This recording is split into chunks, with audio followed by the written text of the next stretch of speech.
3부까지 찍어야 될 것 같아요. 아까 전화가 오는 바람에 뭘 좀 놓쳤어요. 어차피 집대성 하는 거라서.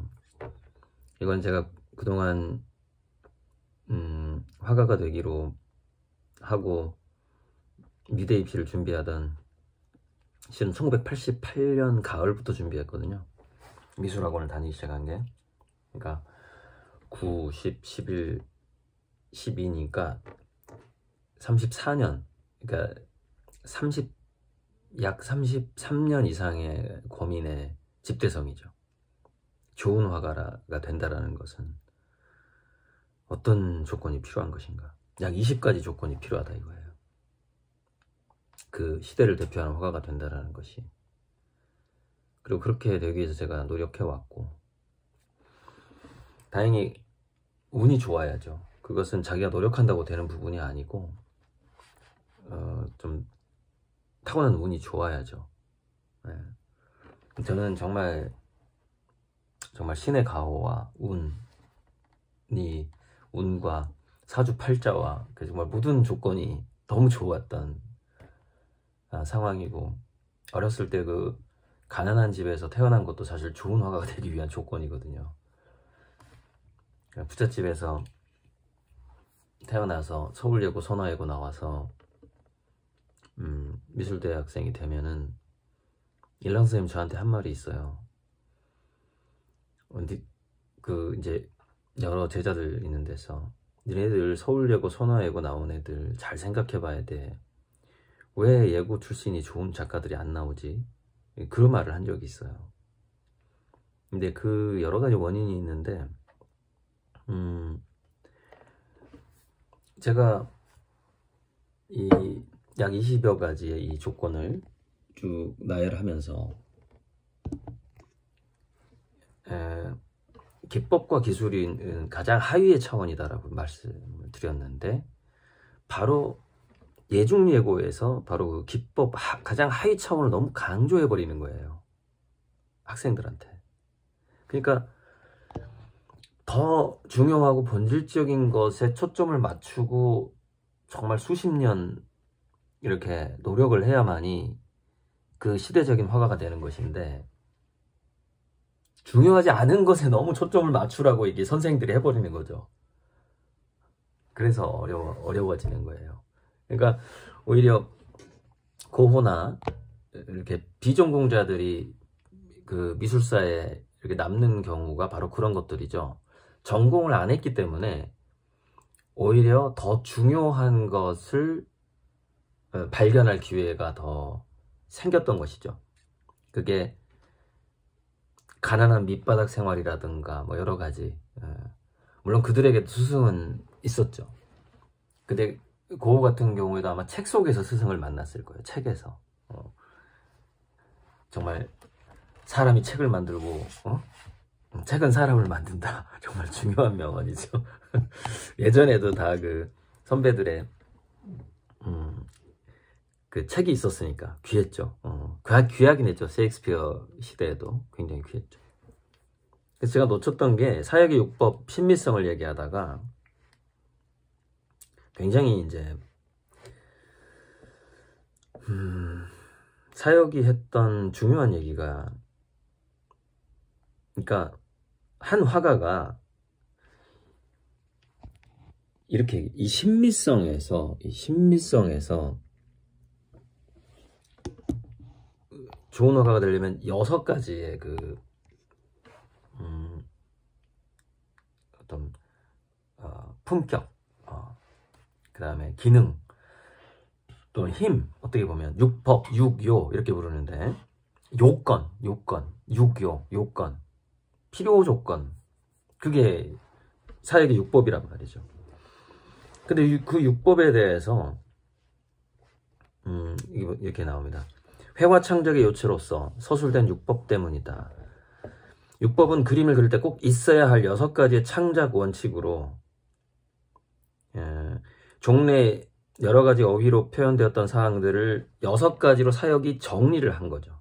정리를 해서 이를 기준으로 사역은 그림의 우열을 나누었다. 이렇게, 그게 사역의 육법인데,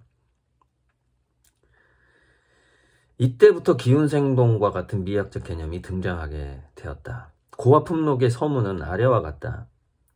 무릇 화품이라는 것은 대개 여러 그림의 우열을 논한 것이다. 그림이라는 것은 옳은 일은 권하고 악한 일을 타일러 못하게 하며 나라가 흥하고 쇠함을 드러냄이 나타나지 않은 것이 없지만, 야, 너무너무 중요한 이야기입니다. 그러니까 제가 엊그제 이렇게 댓글로 달아드렸던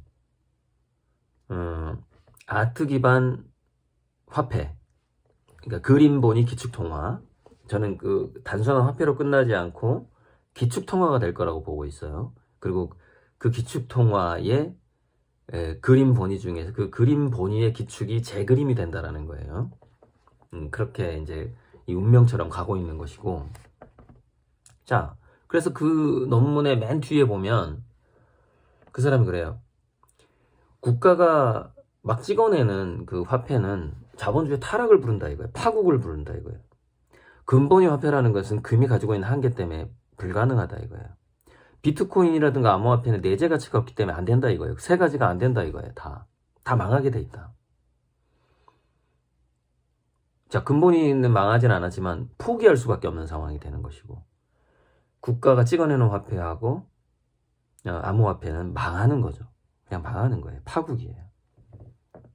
그래서 그 마지막에는 아트 기반 화폐, 그림 본위, 예술품을 중심으로 담보 가치로 한 화폐가 유통되는 그런 정말 미학적인 세상이 오는 거죠. 미학적인 세상이 오는데, 참, 제가 지금 컵라면을 이렇게 해놓고 지금 딱 국물이라도 좀 마시고, 네.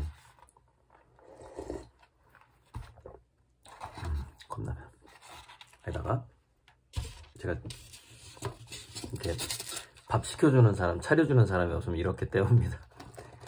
이 맛밤에다가 라면으로. 네.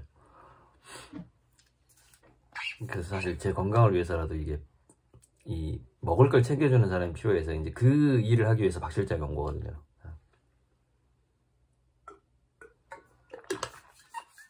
굉장히 중요한 일. 자, 그런데 그 마지막에 아트 기반 화폐로서 이게 세계 평화로운 하나의 그 화폐로 할 수 있다라는 그 힌트를 딱 남기고 그 결론이 끝난단 말이죠. 자, 그런데 사혁이 고화품록에서 뭐라 그래요? 그림에 대해서 이렇게 표현하잖아요. 다시 한번 들어보세요. 그림이라는 것은 옳은 일을 권하고 악한 일을 타일러 못하게 하며 나라가 흥하고 쇠함을 드러냄이 나타나지 않은 것이 없지만 천여 년 동안 사람들로부터 냉대를 받았다. 그러나 그림을 펼쳐보면 그 모든 것을 찾아볼 수 있다. 비록 그림에는 율법이 있다 하나 모두 갖춘 사람은 드물었다. 예로부터 지금에 이르기까지 화가들은 각각 그 율법 중에 한 가지씩만 잘하였다. 율법이란 무엇인가? 이게 서문이에요. 그러니까 화가들은 그림에 이게 나오잖아요. 시대성, 대표성 나오잖아요. 그림의 그 시대를 반영한다 이 말이에요. 그리고 권선징악적인 것이 그림에 들어가 있다 이렇게 나오잖아요. 옳은 일을 권하고 악한 일을 타일르게 하고 나라의 흥망성쇠가 들어가 있고 그림의 그 모든 걸 찾아볼 수 있다 이렇게 나오잖아요. 그러니까 그림에 이런 것들이 들어가 있고 그 그림을 기반으로 화폐가, 통화가 생긴다면은 이 권선징악적인 것으로 아무래도 돈이 더 선하게 흘러가지 않겠느냐라는 것이죠. 이게 사육도 벌써 이거를 고화품록이라는 책 서문에 이렇게 얘기를 해놨다 이 말이에요. 자, 그래서 이제 여기서 또 굉장히 중요한 게 있죠. 이 율법이라는 게 있는데 화가들이 다 잘하는 사람은 드물었다, 없다. 있긴 있는데 드물었다. 대개 이 6가지 중에 하나 정도만 잘했다 이렇게 얘기하잖아요. 이걸 갖추기가 얼마나 힘드냐 말이에요. 기법 내에서도 기운생동도 있어야 되고 골법용필, 옥물상형, 수료부채, 경영이치, 전이모사 다 잘해야 되는데, 자, 이 6가지조차 하기 힘든데 이 20가지를 어떻게 다 하겠냐 이 말이에요. 이 20가지를. 한 화가 이 20가지를 갖추기가 쉽냐 이 말이에요. 제가 이걸 다 갖추기 위해서 노력한 거 아니에요. 그동안 다 갖추기 위해서. 그리고 아직 저는 이제 이 사역의 육법을 다 갖추지 못했다 그랬잖아요. 신미성에 이르지 못했다. 그래서 홍시, 저는 지금 겨우 꽃감을 만들 수 있을 정도의 감에 불과하다. 홍시가 돼야죠. 그래서 이 고아품록의 이 사역이 얘기했던 이 서론 정말 꼭 얘기하고 싶었고, 또 이 화가들이 그 기법적으로 6가지를 다 잘할 것 같지만 이 중에 하나밖에 되게 한 가지밖에 무기가 하나밖에 없다 이거예요. 되게 화가들이 잘한다 해도 이걸 다 갖추기가 너무너무 드물다. 그 얘기를 꼭 이 3부에 남기고 싶었고, 본인이 예술가라면, 화가라면 과연 이 20가지가 내가 다 있는가 생각을 해볼 필요가 있고, 우리 후배 화가들이 이 바로 제가 1부, 2부에 얘기했던 이 20가지, 사실 한 25가지 되는 것 같아요. 이렇게 제가 단어가 좀 비슷한 것들을 좀 압축해서 그렇지 한 24가지 정도 되는 것 같은데, 이거 좀 줄여보자면 한 20가지 이거를 염두에 두고 매일매일 수련을 하고 사색하고 독서하고 그림을 그리고 실험을 하고 그렇게 하는 것이 예술가인 것이지, 뭐 좀 우리가 전형적인 예술가 티를 내는 사람들이 있어요. 그러니까 참 이거 사실 저번에 하고 싶었다 이 얘기 하려다가 못했어. 잘 됐네. 이 3부에 해버리면 되겠네. 뭐냐면 자, 이 언어들을 예술성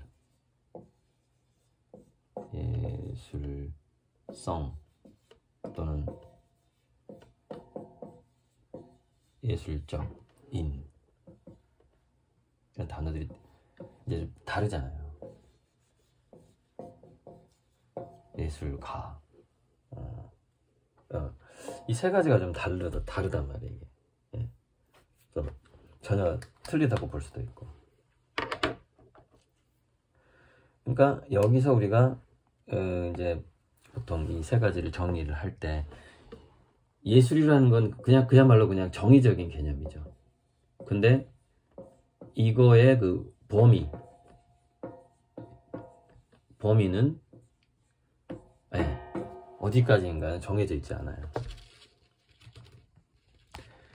마찬가지로 예술가라는 것도 누가 어떻게 사는 사람이 예술가인가도 거의 정해져 있지 않아요. 그래서 이거는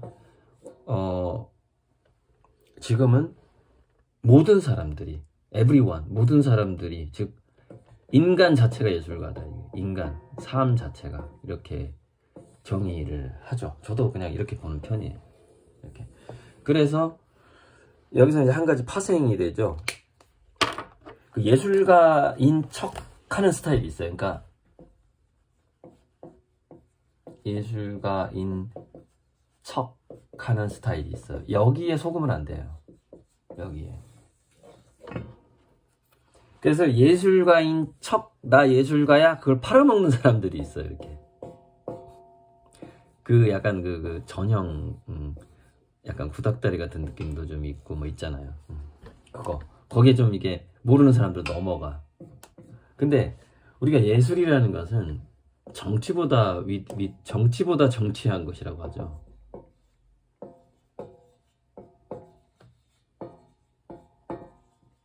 더 정밀하고 치밀하다 이 말이에요. 우리가 정치하는 게 얼마나 힘들어요. 어떤 한 사회를 다스리고 평화롭게 만든다는 게. 그 정치보다 더 정치한 게 예술인데 얼마나 힘든 겁니까? 그 경지가. 우리가 그래서 소타라고 했던 스테이트 오브 디 아트, 이 엄청난 무슨 회사 이름인데, 스테이트 오브 디 아트, 예술의 경지, 예술적 경지. 이거를 신격 바로 밑으로 본단 말이에요. 신격. 신의 경지 바로 밑을 소터라 그래요. 예술의 경지라 그래요. 거기에 그 신격에 이렇게 직전의 단계예요. 이게 얼마나 힘든 일이냐 말이에요. 이게 그래서 신의 도움 없이 이게 되냐 말이에요. 이 예술이라는 게 신의 도움 없이 어떻게 되겠어요? 엄청나게 높은 경지인데. 그래서 이 예술적 경지에 이루고자 하는 것을 인문학이라고 하는 거예요.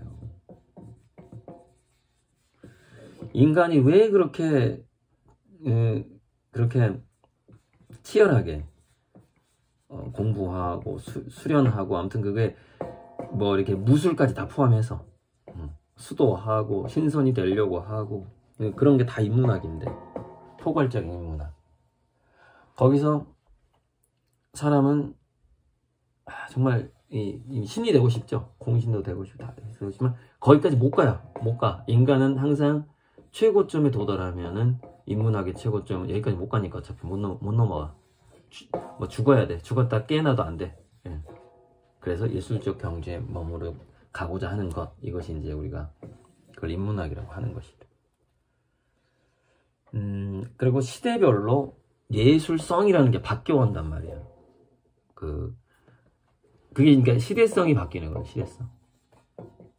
무엇이 예술적인가가 지금은 하이퍼리얼리즘을 그린다고 해서 그것이 아주 예술적이다라고 말하기가 어렵단 말이에요. 왜? 그 시대가 지나버렸어. 피카소를 따라하고 고흐를 따라한다고 해서 예술적이지가 않아요. 지금은 시대성이 바뀌어버렸다니까. 그게 대중성을 갖출 수는 있으나 시대성은 이미 구태의연이라고 하죠. 껍질이 돼버렸다. 알맹이가 없다. 알맹이는 새 순이 없어. 계속해서 자라는 봄처럼 자라는 봄철에 그 새싹이 있어야 되는데 새싹은 없어. 옛날에 사람들이 다 했으니까. 오래된 누렇게 된 잎사귀야. 새로운 싹이 없어. 그 새롭게 돋아나는 이거 교보문고 태아 같은 태아 용 같은 태아 같은 요게 예술성이에요. 이게 없으면 안 된단 말이죠. 그래서 그것이 이제 그 예술성을 갖추고자 하는 게 이제 이런 20가지 중에서 굉장히 중요한 게 이제 그 컨셉과 시대성, 최초성 이런 거죠. 그 새싹성이 있어야 되는 것이죠. 새싹 좋다, 새싹. 싹수, 싸가지. 싹이 있어야 돼, 싹. 그게 최초성이고, 이 싹이 없으면 최초성, 대표성, 시대성 다 이룰 수가 없어. 이 싹이 바로 시대성이에요. 응? 될성 싶은 나무는 떡잎부터 하라고. 떡잎. 싹은 기억 받침 맞죠? 네. 그 떡잎이 뭐예요? 이거 캐릭터잖아요. 이거 캐릭터. 그게 떡잎이지. 진선미. 이 진이 떡잎이잖아요. 떡잎부터 알아본다. 떡잎. 좀 더 보충은 되네, 그래도. 자, 떡잎. 네, 떡잎이죠. 그래서, 3부도 이제 거의 20분 돼버리네. 그래서, 골법, 영필과 기운생동이 바로 인문학에서 후기 인상파적인 아주 인문학적인 붓질이라는 것. 그래서 제가 이거를 완성을 해야만이, 그리고 이제 그 붓질이라는 것은 이 여유와 사색에서 실험을 통해서 실험 정신. 사색이 미술에서는 이제 손으로 하는 사색이에요. 손놀이야. 그러니까 막 붓질을 하는 거야. 그냥 생각 없이. 이게 사색이에요. 화가의 사색은 붓질 또는 뭐 망치질, 조각가라면 끌질, 칼질을 막 하는 거예요. 붓질을 하는 거예요. 이게 화가로서의 사색이야. 아주 마음 편하게 정신없이 그냥 해야 돼. 그래서 술 먹고 하기도 해요. 화가들이. 요거를 제가 하기가 그렇게 그동안 힘들었다 이 말이에요. 그래서 여기 이제 23년에 제가 드디어 저만의 화가로서의 사색을 할 수 있는, 이 실험을 할 수 있는 그 때가 왔다 이 말이에요. 그 공간도 갖춰졌고, 실험, 탐색 이런 거죠. 그것이 바로 our 여유죠. 탐색.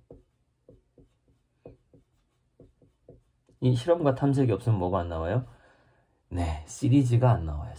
시리즈가 안 나오면, 시리즈가 전개가 안 되면 어떻게 돼요? 아, 이 사람은 전망이 없구나 이렇게 돼버린다 이 말이에요. 자, 여기까지 3부 써니